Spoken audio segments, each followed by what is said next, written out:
So hello guys, welcome back to my channel. So I'm currently sitting here in the all new 2024 GAC GS4 all-wheel drive. So I didn't expect the GS8 to have another variant here. So I'd like to thank everyone here at GAC Motor Philippines for their Drive Discovery Fest here at Glorieta Mall. Actually today is the last day, and would you believe they accept test drives until 6 PM? So yeah, it's already almost late. So luckily I was still able to go.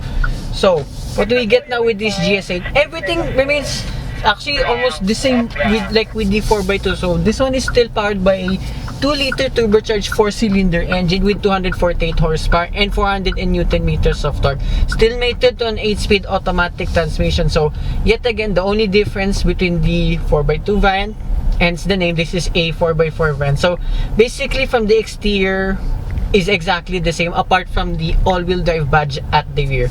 So here in the interior, okay, remains almost exactly the same too, like with the 4x2. Little nitpick of mine only, yet again, is the instrument cluster. It's just too small for my liking. Also new for this all-wheel drive GS8, you get a 10-speaker Alpine sound system front and rear. So I can't play it for obvious reasons because of copyright.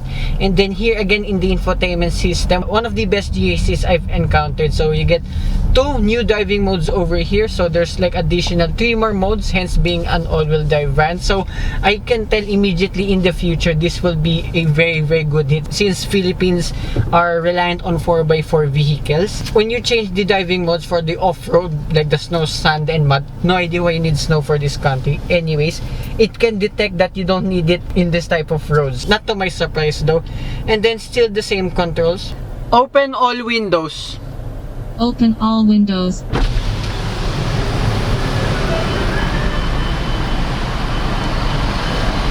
Close all windows. Close all windows. Okay, the 360-degree camera reverse camera is exactly the same with the 4x2. I praise that a lot. So here in the center console remains exactly the same too. So there's 2 ways to change the driving mode. So one here in the infotainment system, and then one here on the D mode. So as you can see, yeah, pretty crystal clear with all of the resolution, the response time. So another new thing with this GS8 4-wheel drive, you get ventilation over here for the center console box. So if you want to put your beers and everything, yeah, this will do in handy. And I don't remember having this type of interior of this GS8 because you all know I kept driving the green one with the black interior. So it's a little bit refreshing having the white with the orange stitching over here and ambient lighting all around, let's not forget. And then off the line, surprisingly, okay, wait, it went back to comfort mode since I accidentally put it to snow mode. Okay, first impressions immediately, we're just driving here around, but just in Makati. I can tell immediately the steering feel is much heavier than the 4x2 for obvious reasons. And just in, what were we? Oh, okay, comfort mode. Okay, comfort mode seems a bit lighter. Okay, eco mode will be the lightest, and of course my favorite sport mode, it will weight up quite a lot. And since this being the all-wheel drive version of the GS8, as you can see in the shot of the instrument cluster, the all-wheel drive is always active. You cannot shift this to 4x2 anymore. Since it's traffic here around Makati, not to my surprise. So few more things here in the interior. Okay, I never knew the ambient light over here, and let's not forget, as you can see in the shot, my favorite feature of the GS8, there are paddle shifters. And 2, why is this man so noisy? Sorry. And 2, do you get sunroof over here, and at the rear seats it's still the same as usual, and you get controls here in the center for your air climate control. So check out my 4x2 review. I completely detailed everything here in the interior, the space, the boot, and the third row. Let's not forget to, this is a 7-seater SUV. I can tell immediately this is gonna be really popular in the future. Well, I know for sure people have bought this GS8 already. So Alpine sound test, it's a bit bassier than usual. It's really traffic, I'm really bored. Open sunroof. Open sunroof. Oh, it did. Close sunroof. Close sunroof. Very responsive. And then here, just comfort mode. Okay, the driving characteristics actually pretty much the same so far with the GS8 4x2. I mean, it's really peppy off the line. Oh yeah, and let's not forget to, this has the throttle sensitivity control. So I have no idea what mode I am in right now. I think this is just throttle sensitivity number 2. So remember in my Mia's test drive review, that was throttle sensitivity number 5 because one of the agents flew in the back. Shout out to that person, by the way.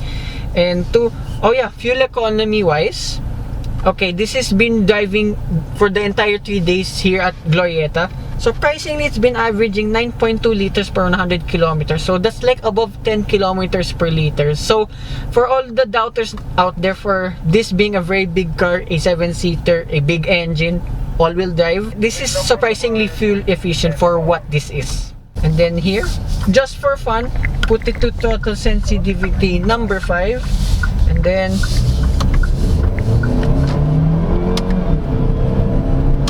oh wow. Right. Oh, okay. Enough. Okay, put you back to level 2 before I go cuckoo mode. So yeah, straight line performance, yeah, it's just as good as the 4x2 model, but I can tell at higher speeds, faster speeds, the straight line is a little bit more stable than usual, hence being an all-wheel drive vehicle. And yeah, I see why this is actually a very good buy from all the GAC, because yet again, it's 7-seater, and this time now all-wheel drive. Yeah, this one's a steal. So speaking of, this one costs 2,648,000 pesos. Okay, it's 250,000 pesos more than the 4x2 model, but it's literally got everything you need, like Apple CarPlay, Android Auto, 7 seats, and off-road modes here and there. Yeah, this is probably one of the more complete 7-seaters you can buy. So that concludes my review of this GS8 4x4. Pretty surprising, I have to say. So I'd like to thank everyone here again at GAC Motor Philippines for their Drive Discovery Fest here on the last day. To Sir JR of GAC Motors Gateway, shout out to Miss Arvs who assisted me too in the MZoom GB van. So I put all the links of the GAC reviews I've done there at GAC Makati. So, and what's your name pala, sir?